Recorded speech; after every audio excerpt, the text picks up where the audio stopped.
Alors, le fait que je te donne l'administration, c'est toi qui vas admettre les gens en salle d'attente, d'accord? Donc, quand il y a quelqu'un qui se connecte, juste tu regardes bien, tu acceptes, et ceux qui sont en salle d'attente. Donc, c'est tout bon. Normalement, tu peux partager ton document. Ok. Je fais comment? Je partager, c'est ça? Je partager.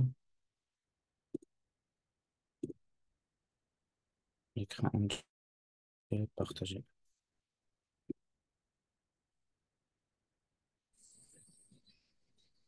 Ouais, tu partages ton écran, c'est le mieux, comme ça, on voit ton PowerPoint.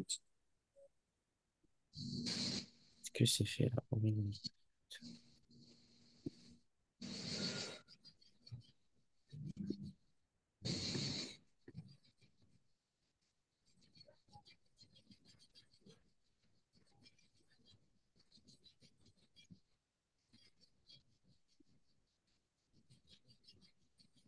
Euh, Est-ce que c'est bon comme ça? Vous voyez mon écran ou pas?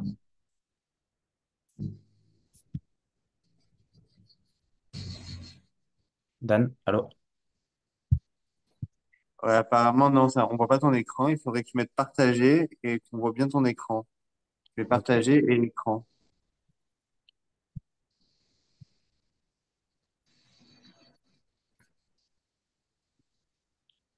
Partager. Voilà. Écran. Voilà, parfait. Là, on voit nickel. Donc là, tu peux Ok. mettre ton document. Je sais pas où il est. Voilà, nickel. Magnifique. Je reviens au début et c'est tout bon. OK. Alors, on commence ce cours c'est le deuxième cours en atomistique. C'est électronégativité. C'est un cours hyper important. Donc, je vous laisse avec Yacine. Yacine, donc tu acceptes les gens qui sont en salle d'attente, tu n'oublies pas. Ok. Euh, Est-ce que je vais avoir la notification ou je dois ouais, chercher? normalement, tu vois dans participants et tu vois les gens. S'il y a des gens, tu mets admettre sur le groupe. OK? Ok. Est-ce qu'il y a il y a un chat ou il y a quelque chose comme ça? Normalement, il y a un chat, mais bon, voilà, les étudiants qui veulent participer, vous, à l'oral, voilà, vous ouvrez votre Ok. micro et vous pouvez, s'il y a des questions, ils peuvent participer. Voilà, l'idée de ce cours, c'est vraiment d'asseoir. C'est vraiment le, l'un des premiers cours que vous allez avoir à la fac, qui fait partie de la trilogie de Thomistique. Donc, il est fondamental de le maîtriser dès aujourd'hui, ce qui vous permettra d'être tranquille, au mois de septembre. Voilà, je te laisse Yacine et bon cours. Merci. Est-ce que tout le monde m'entend? On Euh, t'entend très bien. Parfait. Donc, bonjour à tous. J'espère que vous passez de bonnes vacances et que vous êtes motivés pour entamer l'année de passe. Juste, Yacine, la seule chose qu'il faudrait, si tu peux mettre ta vidéo, ça serait bien, comme ça on te voit, ça serait cool. Ok, je vais essayer. Merci beaucoup. Hop là. Caméra FaceTime. Autorisé.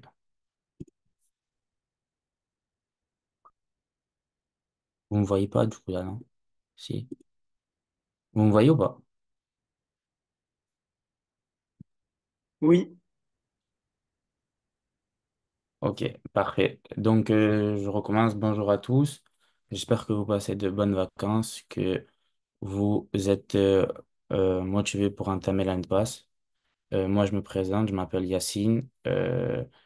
Je passe en deuxième année de médecine, donc j'ai réussi le concours de passe l'année dernière. J'ai terminé grade mi avec un très bon classement, donc j'ai réussi à terminer 11e de ma promo. Et voilà, cette année, Danny, il m'a demandé de faire fin. Je me suis entretenu avec Dan pour faire tuteur à Master Pas Santé. Et, donc, je vous accompagnerai tout au long de l'année et j'essaierai de maximiser vos chances de réussite. Voilà. Aujourd'hui, Dan il m'a demandé de vous faire cours sur l'électronégativité. Donc, c'est un cours du E1. C'est un cours que vous allez voir qui est très très facile. Les annales, elles sont pas très compliquées.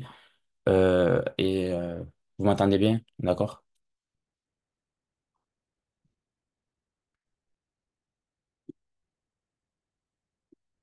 Ok.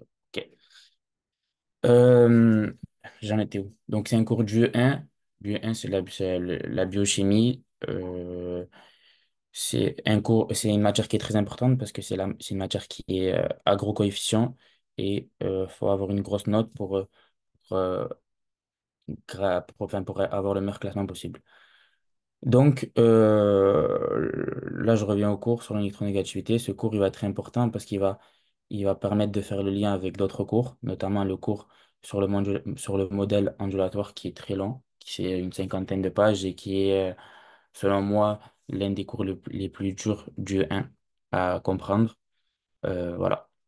Donc, aujourd'hui, j'ai préparé un support de cours avec des diaporamas qui, déjà, euh, qui va compiler toutes les choses les plus importantes à comprendre sur ce cours. Donc, mon but aujourd'hui, c'est pas de vous lire de vous lire le poli et de vous expliquer tout, parce qu'il y a des choses qui sont plus importantes à comprendre que d'autres. Donc là, aujourd'hui, je vais balayer les 80%, enfin, les choses les plus importantes, en gros. Hein. Voilà.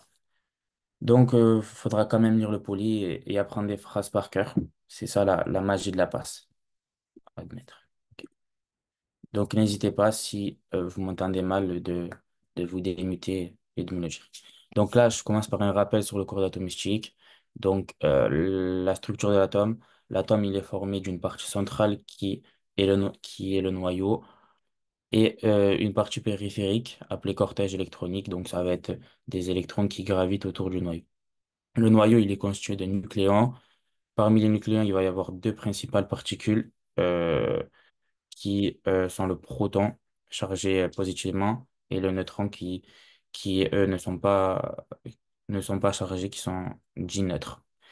Donc, aussi, ce qui est important à comprendre pour le cours d'électronégativité, c'est que les électrons de valence, ce sont eux qui vont être mis en jeu dans les interactions entre les atomes et ce sont les électrons de la couche périphérique. Donc là, pour comprendre la structure de l'atome. Donc déjà, n'hésitez pas si je vais trop vite de me le rappeler. J'essayerai d'aller moins vite et démutez-vous quand vous voulez. La structure de l'atome. Donc l'atome, il est constitué de deux parties en gros. Il va y avoir le noyau et de et en périphérie, il va y avoir le cortège électronique. Donc, dans le noyau, il va y avoir deux principales particules, hein, c'est pas les seules, mais ce sont celles qui sont le plus schématisées, en gros, les plus simples à représenter. Ça va être le proton qui est chargé positivement et le neutron qui est neutre.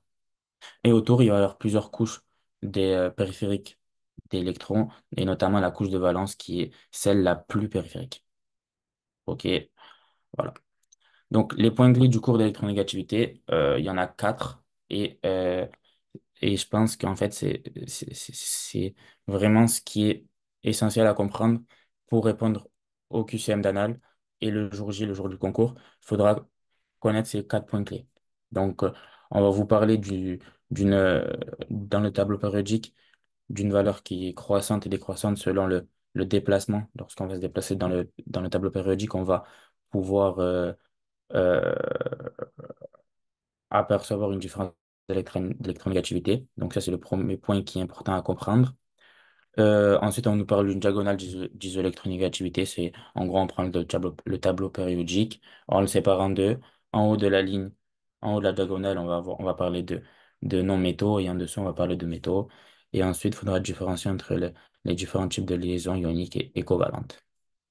N'hésitez pas à me reprendre si je vais trop vite.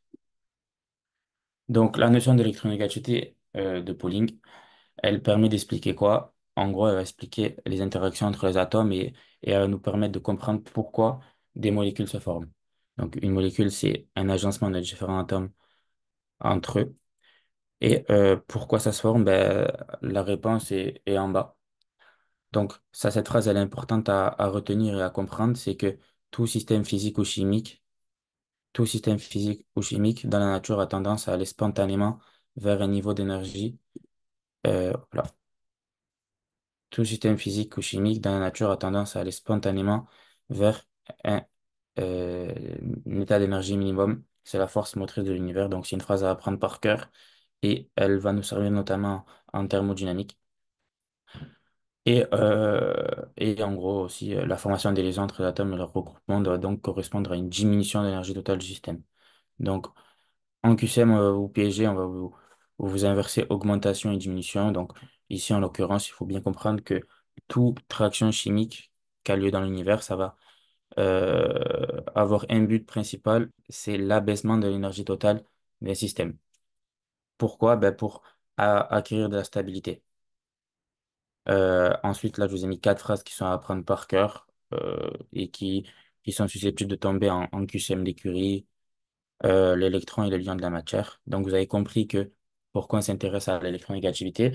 L'électronégativité, ça va être la notion d'attirance des électrons entre différents atomes.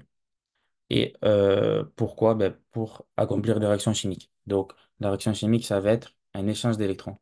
Ça va s'accompagner de cassures ou de formation de lésions, des liaisons. OK. Ensuite, les échanges d'électrons s'accompagnent toujours d'échanges d'énergie.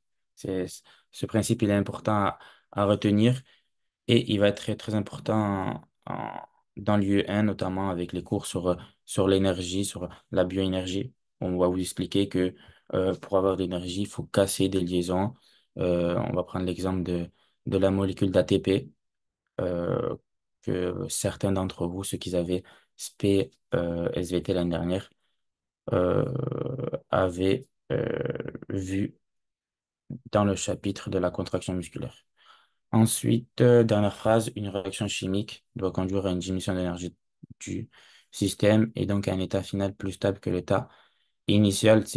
C'est vraiment le but des premiers cours du 1, c'est de comprendre ça. C'est aussi, il y a un cours dédié sur cette phrase, ça, c'est le cours de thermodynamique. Donc, déjà, je vais vérifier le chat.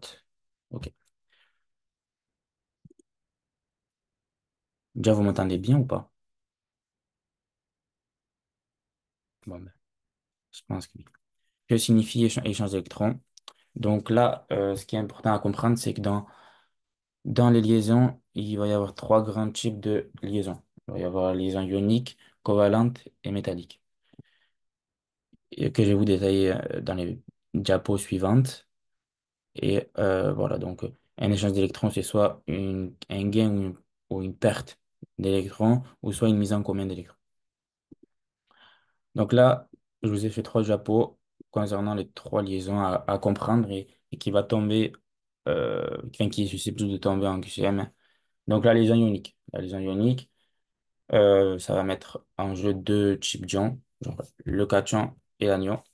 Et ce qui est important à retenir, c'est que c'est soit un gain ou une perte d'électrons. Donc il va y avoir un élément qui va perdre et c'est des électrons. Cet élément, il est donneur d'électrons. C'est le cas du sodium, notamment Na+. Euh, il a donné un électron, donc en gros, il en a perdu un, donc il a perdu une charge négative. Donc c'est pour ça qu'il est positif. Donc faut se rappeler qu'il y a une inversion. Ça ne veut pas dire qu'il est. Faut se rappeler qu'il y a une inversion entre le fait ben, qu'il est positif, euh, il est donneur. En gros, c'est- faut pas se tromper sur cette chose-là. Ensuite, ben, si le sodium il a perdu un électron, c'est que forcément il y a un autre atome a gagné un électron.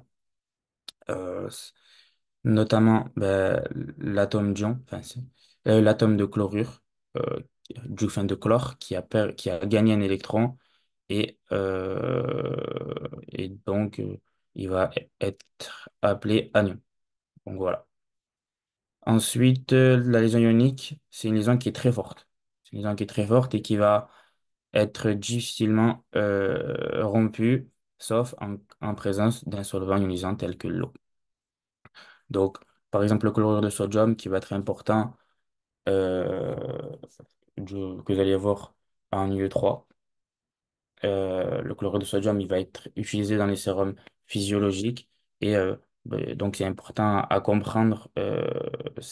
comprendre euh, la, les propriétés du chlorure de sodium. Ensuite, la liaison covalente, c'est la liaison que vous allez beaucoup entendre parler durant l'année, notamment dans les cours, dans les premiers cours du E3 de Monsieur Brozard. Là.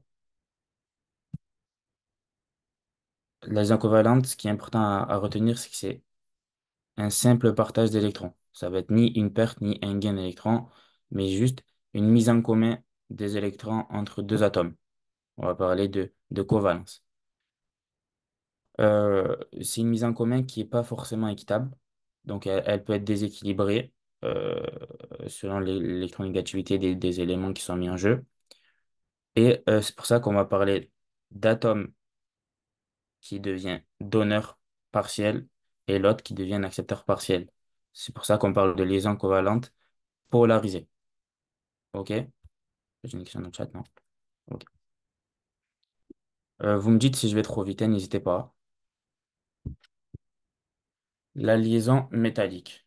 Donc, si je résume, les liaison ionique, c'est un gain ou perte d'électrons. Les liaison covalente, c'est une mise en commun d'électrons. Et la liaison métallique, c'est une liaison particulière que vous n'allez pas beaucoup voir en anal, mais ser- qui peut, euh, qui peut servir dans les cours de 3. Donc, la définition de la liaison métallique est la suivante. C'est une simple délocalisation des électrons sur l'ensemble des atomes du matériau.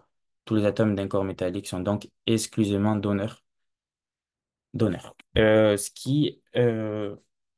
Ce que vous allez rencontrer en passe, ce que vous allez beaucoup rencontrer en passe euh, en fait, c'est que il va y avoir des cours qui se contredisent les uns des autres. Notamment, dans les premiers cours du E1, il y a un cours qui traite des orbitales moléculaires. Donc, c'est le cours sur le modèle ondulatoire. Sur le modèle ondulatoire. On va vous dire que les métaux, ils sont receveurs d'électrons. Tandis que dans le qu'on voit aujourd'hui sur l'électronégativité, on va vous dire que les métaux, ils sont plutôt donneurs d'électrons. Donc, dans le cours orbital, ils sont receveurs. Et dans le cours d'électronégativité, ils sont donneurs. Donc, faut pas confondre cette notion-là. Et il faut différencier le complexe métallique de la lésion métallique. Donc, le cours sur les orbitales, je ne sais pas si certains d'entre vous l'ont fait ou en tout cas on le verra à l'après-rentrée. C'est un cours plus complexe que le cours d'aujourd'hui, mais il faut bien comprendre la nuance entre les deux cours. OK? N'hésitez pas si vous avez des questions. Donc, pour résumer,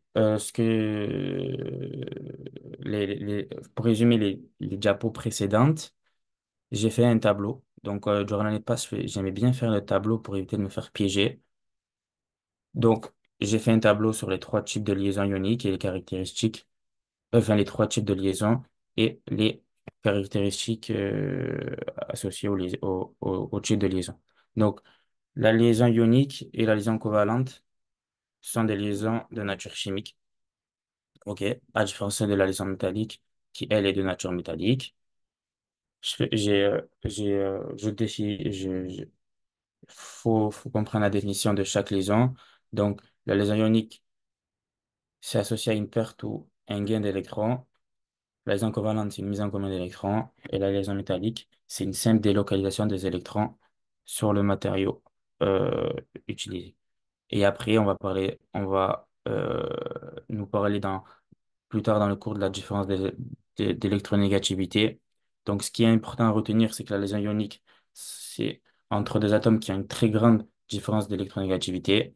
La liaison covalente, euh, c'est une interaction, une mise en commun d'électrons entre deux atomes qui ont presque la même électronégativité. Et la liaison métallique, ben, on nous dit pareil, hein, la différence d'électronégativité, elle est faible, mais bon, on ne nous le dit pas, mais il faut le comprendre. C'est pas important si vous ne le comprenez pas. Quelles sont les règles énergétiques concernant les électrons dans le processus de formation des liaisons? Donc, il y a deux règles qui sont importantes à retenir dans le processus de formation des liaisons. Donc, les deux principales règles sont les suivantes. Donc, la première règle, c'est que les électrons ils vont s'associer par paire ou doublet dans les orbitales moléculaires. et les électrons célibataires conduisent aux radicaux libres, instables et très réactifs. Donc, le but des réactions chimiques, c'est de- d'éviter d'avoir des électrons célibataires. Pourquoi? Ben parce que sinon, le système, c'est-à-dire la molécule, elle va être instable et très réactive.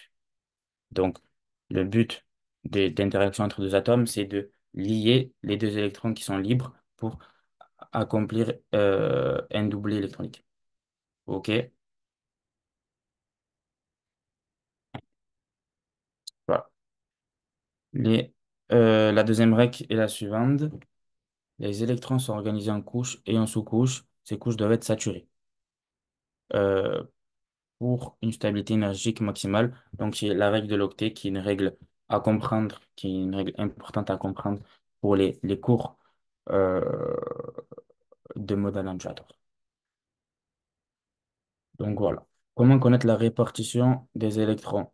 Donc, les points, vous allez beaucoup vous faire piéger. Les points suivants, vous allez beaucoup vous faire piéger en QCM au début. Donc, ce qu'il faut comprendre, c'est que les lignes ou périodes, donc c'est ça, ça va représenter la couche électronique, tandis que les colonnes, ici, ou familles, ça représente les sous-couches électroniques correspondantes. Donc, ici, on va avoir le bloc S, 2, bloc D, 10 par exemple, et le bloc P, 18.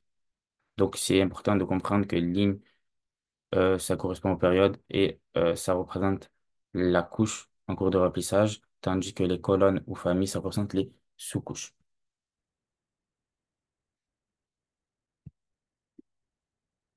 Les éléments de la colonne 18, donc c'est cela ici. Donc, si on considère l'ensemble S plus P, donc si vous vous rappelez bien des cours de seconde, la sous-couche S, elle peut contenir jusqu'à deux électrons dans la couche périphérique. S'il y a plus que deux électrons, donc on va basculer dans la sous-couche P, qui, elle, peut contenir jusqu'à six électrons. Donc un, 2, 3, 4, 5, 6. Donc l'ensemble S plus P, ça va contenir 2 plus 6 électrons dans la couche périphérique. Donc 8 électrons. Donc les éléments de la colonne 18, ils ont un, 2 plus 6 électrons dans la sous-couche périphérique. Donc dans l'ensemble SP. Donc ils sont entièrement saturés. Parce qu'au max, la couche P, elle peut contenir 6 électrons. Donc, c'est des éléments qui sont très stables. Ils ont besoin d'aucune réaction chimique. Parce que ce qui est important à comprendre, c'est que tout élément chimique va tendre vers l'énergie, vers le niveau d'énergie minimal, c'est-à-dire la stabilité. Bon, on l'avait vu dans la diapo ici. Tout système physique ou chimique dans la nature a tendance à aller spontanément vers un état d'énergie minimum. Et ensuite, on disait que l'état d'énergie euh, minimum, ça représente un état final plus stable. Donc, au plus dans un système, il va y avoir d'énergie, au plus dans un système, il va y avoir d'énergie, et au moins, ça sera stable. C'est ce qui est important à retenir. Hop là. Donc, les éléments de la colonne 18, ils ont les caractéristiques suivantes. Ils n'ont pas besoin d'accomplir une réaction chimique car ils sont déjà stables, ils sont entièrement saturés. Si on applique la règle numéro 2, les électrons sont organisés en couches et en sous-couches. Ces couches doivent être saturées pour une stabilité énergétique maximale.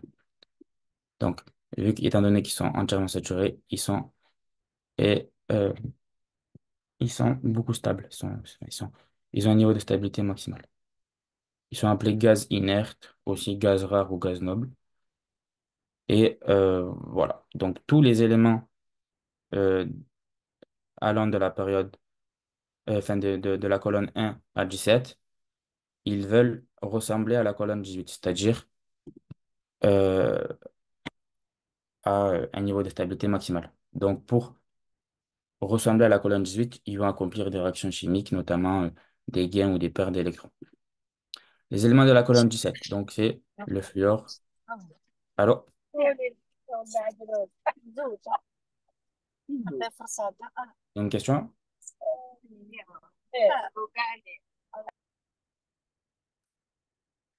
Je reprends les éléments de la colonne 17, c'est les éléments les plus à droite. Eux, ils ont 2 plus un 2 3 4 5 électrons dans la couche la plus périphérique. Et au maximum, on peut en avoir 8. Donc, leur but, ça va être de gagner un électron.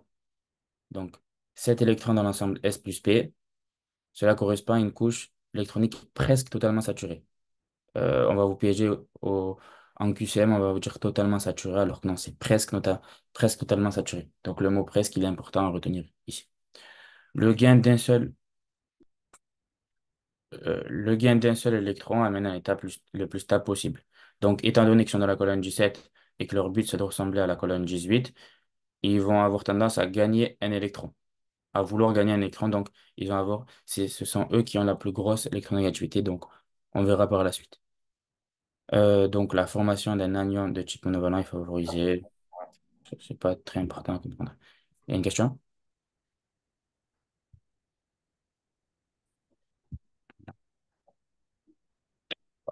Les éléments de la colonne 1, eux, ils sont à l'opposé de la colonne 18. Donc, si on suit le principe qu'on avait vu précédemment, leur but, c'est de ressembler à la colonne 18. Sauf que c'est très difficile. Pourquoi? Parce qu'ils doivent gagner un plus 2 3 4 5 6 7 électrons, ce qui est presque impossible. Donc, dans le cas de la colonne 18 et dans le cas de la colonne 1, ben, c'est simple, ils vont avoir tendance à perdre un électron. Il y a une exception, c'est l'hydrogène que vous verrez plus tard, vu que lui, il n'a que un électron qui gravite autour de lui, ben, il va pas le perdre facilement. Il peut le perdre, mais l'hydrogène, en gros, c'est une exception. Donc, les éléments euh, autres que l'hydrogène, dans la colonne 1, ils vont avoir tendance à perdre un électron. Donc, ça correspond à une couche électronique presque totalement vide. Donc, comme j'expliquais, c'est soit ils gagnent cet électron, soit ils en cèdent un. Et la plupart du temps, ils vont avoir tendance à perdre un électron pour être le plus stable possible. Donc, la formation d'un cation, un plus, est favorise. Donc là, j'ai fait un résumé des trois colonnes. C'est important à comprendre, mais en vrai, si vous ne comprenez pas ça, vous pouvez quand même répondre au QCM. Donc la colonne 18, est-ce qu'il doit faire des réactions chimiques? Non. La stabilité, elle est maximale et ils font pas de réaction chimique, donc il n'y a pas d'interaction. Les éléments de la colonne 17, ils vont accomplir des réactions chimiques. Pourquoi? Ben, parce que la stabilité, elle n'est pas entièrement garantie et ils vont avoir tendance à gagner un électron, tandis que les éléments de la colonne 1, c'est pareil, sauf qu'ils vont avoir tendance à perdre un électron. Donc, pour revenir à l'exemple du chlorure de sodium, n'hésitez pas si je vais trop vite, hein, utiliser le chat. Pour l'exemple du chlorure de sodium, donc chlorure de sodium, hop là, chlorure de sodium, donc ça va mettre en jeu le chlorure ici, élément de la colonne 17 qui a tendance à gagner un électron, à vouloir gagner un électron, et le sodium qui est un élément de la colonne 1 qui va avoir tendance à vouloir perdre un électron. Donc ça tombe bien, lui il veut perdre un électron et lui il va en gagner. Donc euh, on va faire une liaison ionique pour, ben, pour rentrer en, en,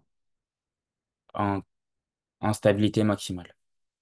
Donc, c'est important à comprendre que les ions ioniques, pourquoi ils sont très difficiles à dissocier, parce qu'ils vont mettre en jeu des éléments qui sont compatibles entre eux. Donc, l'un, il veut gagner un électron et l'autre, il veut perdre un électron. Donc, ça tombe bien, ils sont compatibles. Donc, ensuite, il y a les éléments de la colonne 14. Lisez cette partie. C'est important. Mais en vrai, enfin, c'est pas important. Lisez cette partie quand même. Mais si vous comprenez pas ça, c'est pas très grave. Donc, je vais passer. Donc, l'hydrogène,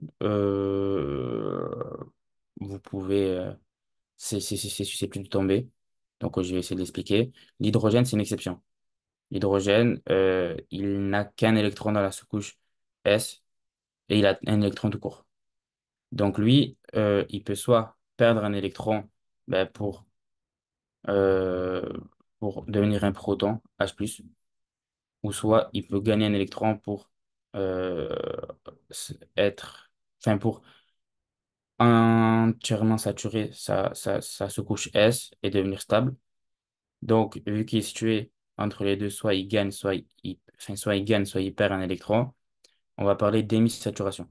Donc, un seul électron présent euh, dans la sous-couche S, il va être semblable à la colonne 1, un seul électron manquant pour passer dans la sous-couche S2, donc il va ressembler à la colonne 17. Et ensuite, vu qu'il est entre les deux, euh, il peut soit gagner, soit perdre un électron. Il va ressembler à la colonne 14, mais vu que je vous ai dit que la colonne 14, c'était pas très important à comprendre, donc vous pouvez passer cette diapo. Donc, en résumé, ce qui est important à comprendre, je vais vous l'expliquer avec le tableau périodique, c'est que les éléments qui sont à droite du tableau périodique, ils vont avoir tendance à vouloir gagner un électron pour ressembler à la colonne des gaz nobles. Donc, ils sont plutôt accepteurs d'électrons. Il va avoir une très grande électronégativité. Les éléments qui sont situés à gauche du tableau périodique, pour eux, c'est le contraire. Ils vont avoir tendance à perdre un électron pour devenir plus stable. Et ensuite, au milieu, ben, c'est un peu des deux, soit ils gagnent, soit ils perdent. En gros, je vous ai résumé en quelques phrases ce gros bloc de texte. Là, on rentre dans le vif du sujet, la notion d'électronégativité par Pauling. Si vous avez des questions, n'hésitez pas à utiliser le chat, hein. La notion d'électronégativité par Pauling. Donc, l'électronégativité, c'est une valeur numérique. Ça va de 0 à 14, de 0 à 4. Et ben, comme je viens d'expliquer, les éléments de la droite, ils ont une grande affinité pour les électrons. Donc, ils sont très électronégatifs. Et les éléments de la gauche, ils ont une faible affinité pour les électrons. Ils sont plutôt donneurs. Et donc, ils ont une faible, enfin, ils ont une électronégativité allant de 0 à 2. Et ensuite, les éléments du centre, ils ont une affinité moyenne. Donc, ça va de 1,7 à 2,3. Donc, c'est proche de 2. Et ensuite, les gaz inertes ne possèdent pas de valeur d'électronégativité. Donc, ça, vous allez vous faire piéger au concours en QCM sur ça. Les éléments de la colonne 18, comme on avait dit qu'ils n'avaient pas besoin d'accomplir de réactions chimiques car ils sont déjà très stables, eh ben, ils n'ont pas d'électronégativité. Ensuite, ben, il y a deux exemples, le francium et le fluor, que j'expliquerai maintenant. Donc, pour résumer la diapo de là, je vais utiliser le tableau périodique. Donc, les éléments de la droite, ce sont les éléments qui vont avoir tendance à accepter des électrons. Ils ont une électronégativité très forte qui va en moyenne 2 à 4. Au milieu, ça va de 1,3 à peu près, enfin, 1,7, 1,5, 1,7, jusqu'à 2,3. Donc ça, c'est les éléments du milieu. C'est une affinité plutôt moyenne pour les électrons, donc une électronégativité moyenne. Et ensuite, à gauche, une faible électronégativité, donc il va avoir tendance à céder des électrons. Il y a deux exemples qui sont importants à retenir, enfin, qui peuvent tomber en QCM d'écurie, rarement au concours, mais qui peuvent tomber en écurie. Ça va être le fluor qui a une électronégativité A4, c'est l'élément atomique le plus électronégatif. Et ensuite, tu vas avoir le francium qui a une électronégativité A0,7. Donc, donc, il n'y a aucun élément qui a une électronégativité qui est de 0, mais par définition, on, on estime que l'électronégativité va de 0 à 4. Et ensuite, les éléments de la colonne 18, qui sont le plus stables possible, eux n'accomplissent pas de réaction chimique, donc n'ont pas d'électronégativité. N'hésitez pas à poser des questions si je vais trop vite. Voilà. Donc là, ce qui est aussi important euh, à apercevoir, c'est que plus on monte dans le tableau périodique et plus l'électronégativité, elle augmente. Donc, francium 0,7, hydrogène 2,2. Donc, si on augmente, enfin, si on va dans l'ordre croissant, ben, l'électronégativité, elle augmente. C'est pareil pour là. Ici, 2,2. Ici, fluor 4. Donc, dans le tableau périodique, si on va de bas en haut, ça augmente. Donc, ça, c'est vraiment le plus important à retenir du cours presque. Aussi, si on va de gauche à droite, pareil, ça augmente. Donc, 0,8 pour le potassium à 2,8 pour le Br. Je sais pas c'est quoi. Je crois que c'est le boron, je suis pas sûr. Donc, de bas en haut et de gauche à droite, l'électronégativité augmente dans le tableau périodique. C'est important à retenir. Ça, vous pouvez le lire. Ça tombe jamais, mais c'est important de le lire. Donc là, je vous ai fait une compilation des choses les plus importantes à retenir. Donc, si avant, c'est déjà pour vous dormir ou vous n'étiez pas attentif, c'est pas très grave parce que le plus important, ça va être les diapos qui vont suivre. OK? Donc, le plus important dans ce cours, ce qui est à retenir, c'est que la valeur de l'électronégativité augmente régulièrement quand on va de la gauche vers la droite et du bas vers le haut. C'est ce que j'ai expliqué précédemment. Ensuite, la valeur de l'électronégativité est croissante sur la diagonale montante. Hop là, diagonale montante, ça augmente. Là, et ensuite, la troisième phrase qui tombe chaque année. Donc, ces trois phrases, elles tombent chaque année au concours. Donc, c'est impératif de bien les apprendre. La valeur de l'électronégativité est croissante du bas vers le haut dans une même colonne. OK? Ensuite, il y a une autre notion qui est très, très importante à comprendre. C'est la notion d'isoélectronégativité. Donc, schématiquement, on va tracer une diagonale euh, sur la descendante gauche, donc comme ça, diagonale. Donc, c'est la ligne rouge. Et selon la place des atomes selon la place des atomes vis-à-vis de cette ligne rouge, on va pouvoir les caractériser par leur nature. OK? Donc, avant la ligne d'isoélectronégativité, c'est-à-dire la ligne rouge, on va qualifier les atomes comme étant des métaux, car on avait vu précédemment que, dans les atomes métalliques ici, on avait vu précédemment que tous les atomes d'un corps métallique sont donc exclusivement donneurs. Donc, c'est les atomes qui vont, hop là, ici, ces atomes qui vont plutôt avoir tendance à donner des électrons. Donc, on va parler de métaux. Hein. Donc, ce qui est important à retenir, c'est qu'en dessous de cette ligne, les éléments sont des métaux. Et donc, à contrario, au-dessus de cette ligne, les éléments sont des non-métaux. C'est vraiment la chose la plus importante à retenir presque du coup. Donc là, je vous ai mis la même chose en français. En dessous de la diagonale d'isoélectronégativité moyenne, ces éléments sont tous des métaux. Donc au-dessus, enfin au-dessous de la diagonale d'isoélectronégativité moyenne, ces éléments sont tous des métaux, sauf l'hydrogène, car mal positionné, devrait être au centre. Donc là, l'hydrogène, c'est tout le temps une exception, c'est ça qu'il faut retenir. Au-dessus, donc là, euh, nous avons des éléments naturellement enclins à capturer des électrons pour compléter leur couche de valence. Ces éléments sont des non-métaux. Donc, au concours, vous allez vous faire piéger sur, ça tombe en année, ça tombe au concours. C'est tombé mon année. Vous allez vous faire piéger sur non-métaux ici et métaux ici. Et ce qui est tombé aussi mon année, qui tombait rarement les années précédentes, c'est qu'au voisinage de l'électronégativité moyenne, donc en gros à côté de la ligne d'isoélectronégativité moyenne, on va avoir on va avoir des éléments qui sont qualifiés de semi-métaux. Donc, ils peuvent soit donner, soit recevoir des électrons.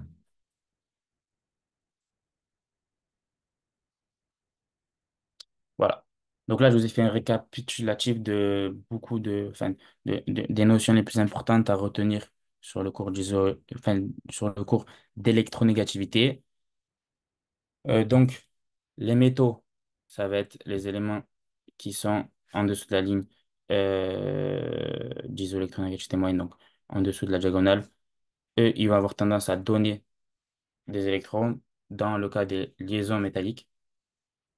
Ensuite, lorsqu'on va avoir un non-métaux, c'est-à-dire un élément qui est au-dessus de la ligne d'isoélectronégativité moyenne, associé à un élément quelconque, ben, on va établir des liaisons chimiques, donc soit des liaisons ioniques, soit des liaisons covalentes.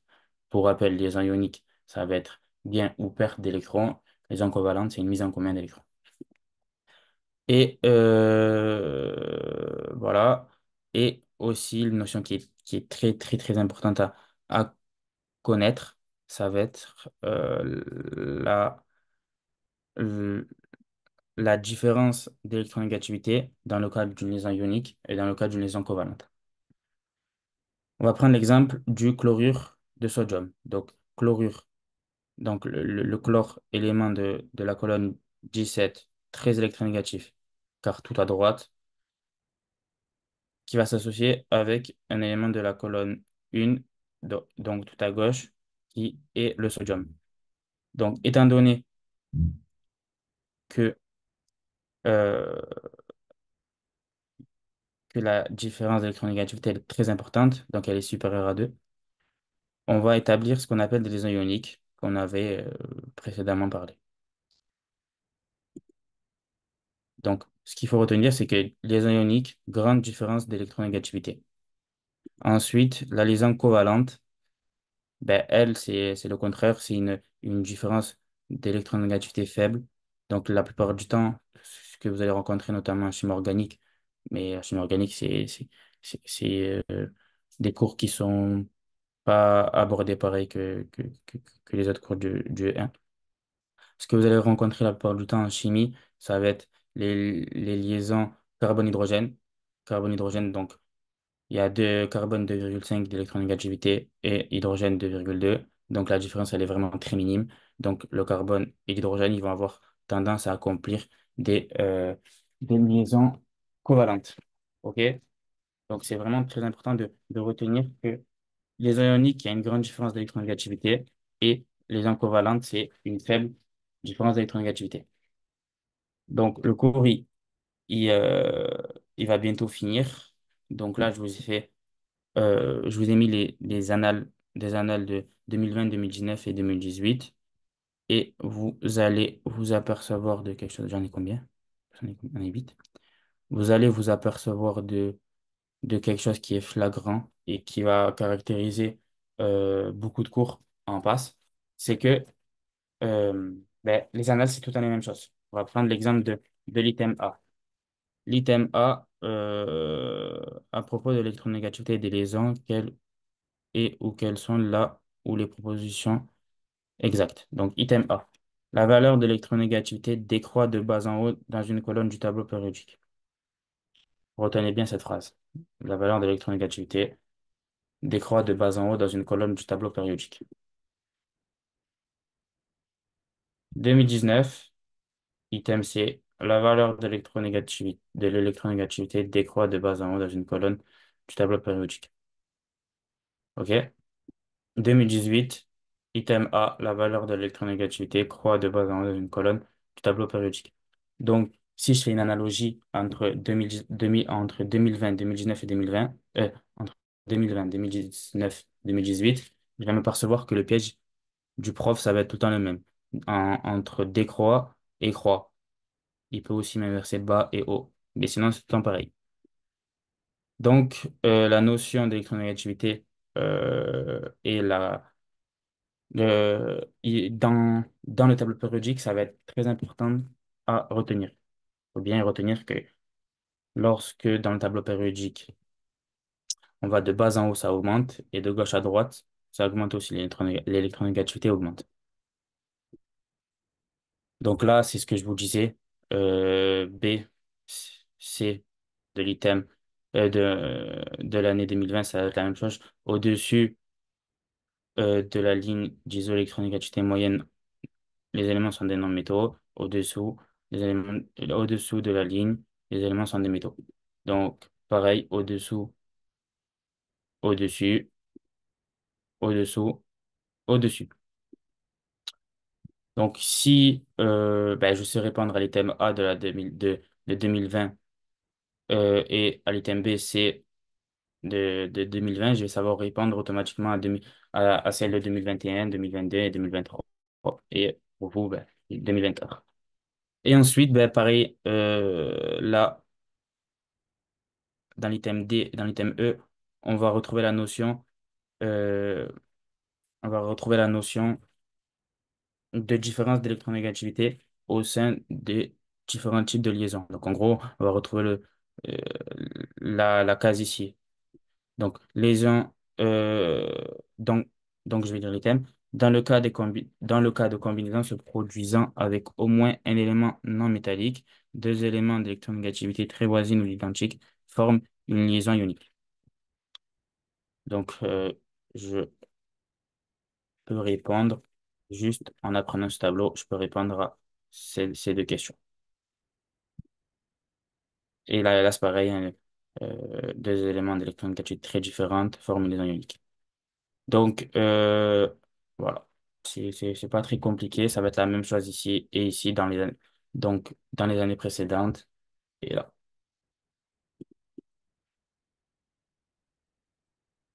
Donc, n'hésitez pas. Donc, je viens de finir le cours. C'est un cours qui est pas très, enfin, c'est un cours qui est pas très compliqué et qui va nous demander surtout de la réflexion vis-à-vis des annales.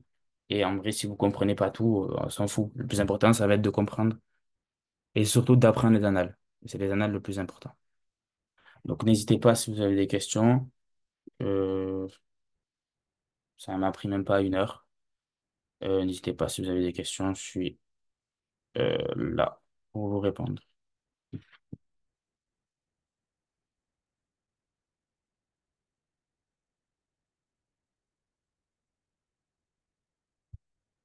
Ou au pire, dites-moi si vous n'avez pas de questions. Merci pour le cours, c'était super compréhensible. Ben, de rien.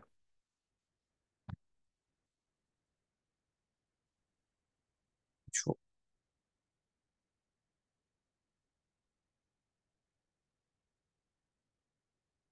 Voilà, donc j'ai terminé. Pas de questions. Je vous mets. Ben, alors, c'est fini, hein, en vrai, tout le monde part. Donc, je vais vous laisser. Je vais vous laisser, donc passer de bonnes vacances et de rien. Merci beaucoup avant de penser, je t'écoute. Ben, de rien. N'hésitez pas à demander mon numéro à Dan si vous avez des questions sur n'importe quel cours. Euh, Ça ne me dérange pas de vous aider, que ce soit des cours d'anat ou n'importe quel cours, n'hésitez pas. Ben, je vous souhaite de bonnes vacances et à bientôt pour la pré-rentrée. Et ne stressez pas, ça va le faire. Au revoir.